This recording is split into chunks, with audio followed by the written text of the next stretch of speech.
زندانên darî û sar bi dar û bendan da girtî lê nîkarî me bişkînine nê her tim berxwe bidin lê bi lêdan û kuştin me bi sirgûn û koçberî ne bi zulm û zordarî dê kopkên me neyên jêkirin gelê Kurd namîre tûcar wek darên li ser çiyan her ku tê birîn û şikestin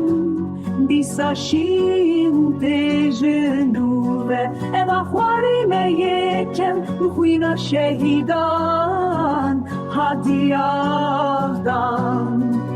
çiqa zulm û zorî dikin em ê her tim li vir bin ne bi lêdan û kuştin ne bi sirgûn û koçberî ne bi zulm û zordarî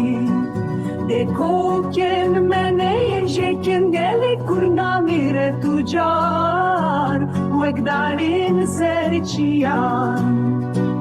her ku tê birîn û şikestin